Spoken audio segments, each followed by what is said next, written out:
Om Swastiastu. Saya Imade Adi Wiryana. Saya di sini akan melakukan wawancara tentang pelaksanaan Hari Raya Nyepi di Bali bersama Bapak Nyoman Wirajaya. Nah, Pak, menurut Bapak sendiri bagaimana sejarah dan latar belakang Nyepi di Bali? Om Swastiastu. Semua ada di tiang ring mengendar bahasanya mewawancarai sekian dia. Ini sana mangki di tiang pacang datang menekadi Hari Raya Nyepi ring Bali. Hari Raya Nyepi punika nenten jadi sebagai hari raya besar bagi agama Hindu di Bali, yang sejarahnya dimulai pada abad pertama, yaitu pada tahun 78 Masehi. Itu pada kejadiannya itu adalah dari Jawa Barat sampai ke Jawa, Pulau Jawa pada umumnya itu pada waktu kerajaan di Jawa itu namanya kerajaan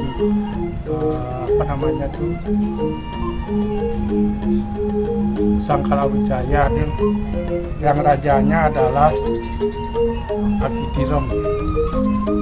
Itu didatangi seorang raja dari India yang namanya itu Sang Aji Saka, yang pada waktu itu di Jawa itu raja yang menguasai adalah yang namanya Dewata Cengkar. Aliran keagamanya itu adalah bukan agama, namanya waktu itu adalah kepercayaan Nusantara. Pada waktu Raja Sang Aji Saka membawa paham Waisnawa, ada namanya di sana, yaitu yang datangnya dari India belakang atau India Selatan menuju ke Indonesia, menyebarkan agama kepercayaan Waisnawa, yaitu percaya dengan Wisnu sebagai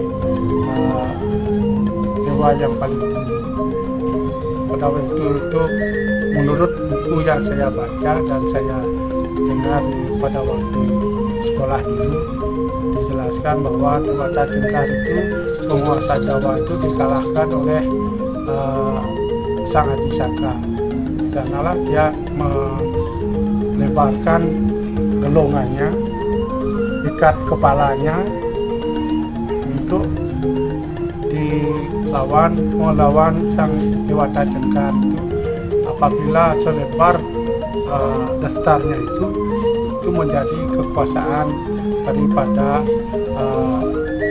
Sang Aji Saka. Pada waktu itulah mulai tarik Saka satu, yaitu tahun Saka satu, Saka satu itu mulai dari itu kepercayaan atau agama Waisnawa itu mulai diperluas di Jawa, termasuk ke Bali. Untuk nyepinya itu baru diakui oleh negara pada tahun, kalau tidak salah, tahun 1900, pada waktu zamannya Gus Dur tuh menjadi presiden, itu diakui menjadi hari raya nasional kita. Tapi sebelumnya kita di Bali sudah melaksanakan kegiatan nyepi. Rangkaian daripada nyepi itu adalah memukis atau melis. Melis itu dalam paparan agama Hindu di Bali itu sesuai dengan kepercayaan kita di Bali, itu mengamet tirta amerta di laut. Itu konsepnya seperti penggilingan Gunung Mandaragiri, mencari tirta amerta di laut dan di samudra. Itulah konsep awalnya. Makanya itu Batara Prolinggan, itu Batara di pura-pura masing pura yang ada di Bali itu melaksanakan pemilisan atau menulis untuk ngamet tirta Kamandalu di tengah lautan. Itu konsepsinya. diambil dari cerita antara dewa dengan Dedyo itu mencari Tirta Kamandanu pada waktu ceritanya keluarnya Tirta Amerta dari lautan itu di Gunung Madargirinya. Itu kisahnya. Sebelum belis itu dilaksanakan, pertama kita akan melakukan apa namanya itu Jum Hidup Batara Prolinggan itu 3 hari sebelum belis itu, sebelum nyepi itu dilaksanakan pengajuman malamnya, besoknya baru belis besoknya. Makna dari pengajuman itu sendiri apa ya, Pak? Itu ngadegang prolinggo maknanya, ngadegang prolinggan itu yang masing-masing pro itu kan ada prolinggo atau namanya bertimo itu dari dihias, disucikan lebih dahulu sebelum besoknya akan diarak ke laut untuk belis. Ada yang pakai kepano, ada yang pakai apa namanya tuh digotong atau di suun apa namanya tuh di kepalanya pakai di lungko tuh ya dibawa diiringi ke gayur atau ke hidung terus paginya setelah itu dipulangnya setelah diaturkan upacara di laut, persembahyangan di laut di pantai itu lalu kembali lagi ke pura masing-masing. Pas lagi 2 harinya di tilemnya itu di pengerupukan, itulah pengerupukan dilakukanlah upacara pengerupukan itu nyomyo buta kalau yang mengikuti kan pada dia bisa terpisah ke apa dane budaya dewoyo. Jadi budaya dewoyo ini buta yang disomyo pada waktu perayaan pada tilem kesana itu pengerupukan itu taur agung kesana itu menyomyo buta kalau menjadi dewa. Itu konsepnya supaya dia itu tidak mengganggu alam semesta, manusia dan tumbuhan semuanya di bumi. Itu konsepnya. Tapi kan pada saat pengerupukan itu ada ogoh-ogoh ya Pak ya. Nah, ogoh-ogoh itu apakah itu wajib untuk dibuat atau tidak?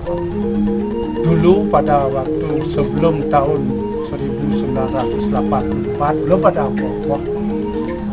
Saya pada waktu itu masih kuliah semester 1 itu belum ada nama ogoh-ogoh waktu itu. Itu setelah itu baru pada waktu tahun 83-an itu baru mulai ada ogoh-ogohnya. Itu diinisiasi oleh Pak sekolah perguruan agama Hindu PGAH di Denpasar sama sekolah menengah pembangunan persiapan di Sidoarjo itu SPP sama SMIA itu melakukan terobosan untuk membuat arah-arahan itu di Puputan Badung, di lapangan Puputan Badung itu pada waktu Mbak Gininya itu bukan di Gininya dipakai di pada waktu tahun kesanonya bukan sama dengan kayak sekarang pada waktu kegiatan seni itulah mulai bangkitnya ada ogoh-ogoh, ada kreasi barunya. Sebelum itu enggak ada, paling kita merayakan pengerupukan itu memakai kentongan, harus tuh api danyuh namanya tuh sama mesui bawang, kesuno, kacangmu tuh disemprot terus pada waktu sandikala itu memanggil Buddha kalau Buddha itu kan tidak melihat, kalau itu waktu pada pergantian waktu antara siang dengan malam itu namanya sandikala.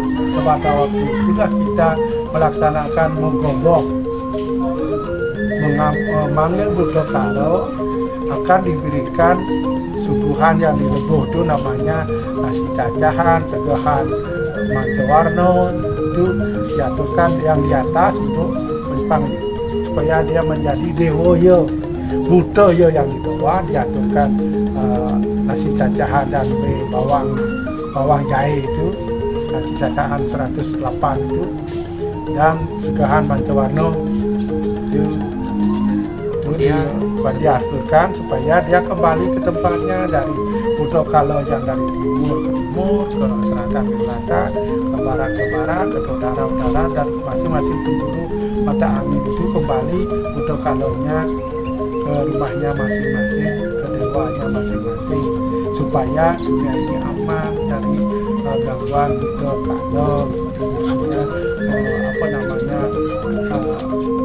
menggobok atau namanya itu tawur lagung, misalnya tingkat rumah dan kayak tadi menggobok itu tingkat desa, tingkat kecamatan, tingkat kabupaten ada sekarang sudah dilaksanakan di Bali dan sekarang sudah sampai ke Jawa pun dan ke acara tawur agung ke sana sampai ke video yang untuk tawur agungnya. Sekarang untuk nyepi, apa itu nyepi? Kita laksanakan pada saat nyepi itu adalah pada pengelong. Dan setelah nyepi itu kan film kesana, besoknya kan nyepi ya itu pengelong apa penanggal pengelong namanya. Kalau penanggal itu setelah purnama penanggal tengah pisang. Kalau ini pengelong di sikir dan itu nyepi tanggal pisang itu ada perwani ya. Setelah purnama besoknya namanya perwani penanggal pisang. Kalau di film setelah film itu namanya pengelong ya. Nah, menurut Bapak sendiri, apa sih makna dari Hari Raya Nyepi ini dan apa saja manfaat Hari Raya Nyepi? Kalau nyepi, yang disebut dengan nyepi itu simpang. Di sana kita laksanakan nyepi itu adalah catur berada penyepian. Apa itu catur berada penyepian? 4 berada yang kita laksanakan di penyepian itu adalah amati amati leuweung, amati pelamuan dan amati karya. Ini 4 ini kita laksanakan pada waktu nyepi. Ini banyak sekali manfaatnya, maknanya yang kita dapat kita rasakan dan dapat kita lakukan di dalam melaksanakan perayaan nyepi. Sebab nyepi itu kita menolkan kembali kondisi dunia dan warna alit dan warna agung menjadi nol, menjadi bersih ya. Jika nol itu kembali ke titik awalnya. Pada titik awal itu angka nol. Di dalam angka itu nol itu angka paling awal ya, nol kembali kosong. Kalau bisa itu di dalam warna alit, di dalam diri kita sendiri, kita bisa mengenal diri kita, membersihkan diri kita. Kalau kita bisa membrato, catur brato itu api-api yang dari dalam kemarah, api namanya itu menunjukkan yang bisa kita nolkan di dalam diri kita. Semuanya termasuk di dalam kerja pun, makan pun kita. Kalau di agama lain kan tidak bilang puasa, kalau kita tuh membrato dan tidak makan minum selama 24 jam itu kalau bisa. Alangkah baiknya bisa kita memperhatikan, kita menintrospeksi kita diri kita sendiri, termasuk juga di alam semesta bisa kita nolkan. Kan pada waktu itu kan bersih rasanya cuaca, udara bersih, hening sekali. Coba siang lihat jam kita di luar hening sekali. Itu manfaat daripada nyepi. Dan juga apakah nyepi itu suatu kewajiban atau kebutuhan kita? Kalau di dalam agama ini, kalau kita di agama ini di Bali, itu merupakan suatu kebutuhan. Di dunia pun mengakui cuma di Bali saja yang bisa melaksanakan nyepi, menolkan dunia ini, mengistirahatkan diri kita dan buana dunia ini dari hiruk pikuknya dunia, kemacetan tidak ada. Menurut saya itu yang harus kita bisa lakukan, kalau bisa yang minimal di Indonesia lah. Itu kalau di Bali kan sudah kita bisa melaksanakan. Kalau itu kan polusi udara semuanya dan polusi yang bersifat makro itu bisa kita lakukan. Jadi fresh lah, istilahnya merefresh dunia, merefresh Wanawalid dan merefresh dunia alam semesta atau Wanagung. Itu maknanya. Makanya saya bilang itu kalau bisa harus dilaksanakan itu, kalau bisa di tingkat nasional. Ada lagi? Sudah cukup segitu aja Pak ya. Terima kasih atas waktunya, dan saya tutup wawancara kali ini dengan para mesanti. Om Santi Santi Santi Om Swastiastu. Selamat malam semuanya. Kali ini saya berada di salah satu rumah yang ada di daerah Dawas, tepatnya pada Klian Adat Dawas. Klian Dinas. Oh, Klian Dinas. Oke, sorry. Dengan ya, sebelumnya kan kita sudah melaksanakan Hari Raya Nyepi ya bagi umat Hindu. Terus tahap pertama dari Nyepi ini pasti adanya melasti kan. Menurut pandangan Aji, gimana kan di kampung saya di Bali itu perayaan melasti tidak dilaksanakan H-3 sebelum Nyepi. Ada yang H-4, ada yang H-5. Menurut pandangan Aji itu bagaimana ya? Itu sah-sah saja nih. Kenapa dibilang sah-sah saja? Di Bali kita ada konsep desa kalau patro desa berbicara. Jadi seperti itu kebiasaan orang Bangli. Jadi dari Bangli tadi kan, ya seperti itu dijalani saja terus tanpa mengurangi esensi yang ada. Maknanya melasti itu kan sama. Di Bali itu pasti sama maknanya. Sesuai dengan literasi yang ada. Mungkin adik-adik bisa googling nanti apa melasti itu. Jadi masalah timingnya, masalah waktunya itu masalah kebiasaan turun-temurun. Kalau masih sah sekali, tidak ada yang tidak sah, pasti ada perbedaan gitu. Karena masih banyak yang di luar sana nggak tepat gitu loh. Hamil juga ada sebelum itu udah ngerayain, udah ke pantai gitu, banyak yang udah gitu. Biasanya sih H-3 yang terakhir. Ya, Di sini di desa di sini diambil H-3-nya. Jadi yang sebelumnya juga ada. Jadi H-2, H-1 itu udah nggak Jarang, ada sih ada mungkin ya, mungkin ada. Jadi H-2 itu namanya pengembang kalau di sini. Itu di Puro Desa sudah ada tontonan, ada persembahyaan bersama. Dan H-1 Nyepi pasti ada Tawuragung Kesangau namanya. Kejaruan. Terus setelah merayakan melasti, pasti kita langsung merayakan pengrupuan, malam pengrupuan. Nah, di malam pengrupuan itu kan masih ada yang biasanya ngarak di jam 12 lebih. Apakah di jam 12 lebih itu sudah dinyatakan Nyepi atau masih dalam tahap pengrupuan? Belum ya? Belum. Di Bali itu contoh seperti ini ya. Budo itu berbeda dengan Rabu. Nanti maksudnya. Jadi ada kita itu. Budo berbeda dengan Rabu. Senin berbeda dengan Somo. Somo bisa begitu? Beda. Kalau perhitungan di Bali yang kita pakai tahun Visaka, jadi hari itu mulai dari matahari terbit. Dari terbit ke terbit berikutnya itu satu hari. Kalau berbicara tentang hari Senin atau hari Rabu, Selasa, Senin, Selasa, Rabu sampai Minggu itu jam 12 atau 00 malam sampai 00 malam berikutnya. Itu satu harinya. Kalau di Bali itu hanya matahari terbit ya kurang lebih seperti itu jam 6 sampai jam 6. Berarti yang masih ngarah ogoh-ogoh di jam 12 lebih itu belum nyepi namanya ya. Belum nyepi, udah nyepi mulai besoknya Ya, pas matahari terbit ya. baru dinyatakan nyepi. Ya, Ya. kurang lebih sih seperti itu dulu. Mudah-mudahan aja tidak salah ya. Ya, soalnya Kurang saya dengar kayak gitu. literasinya seperti itu, tidak ada literasi lain yang aja lihat waktunya seperti itu.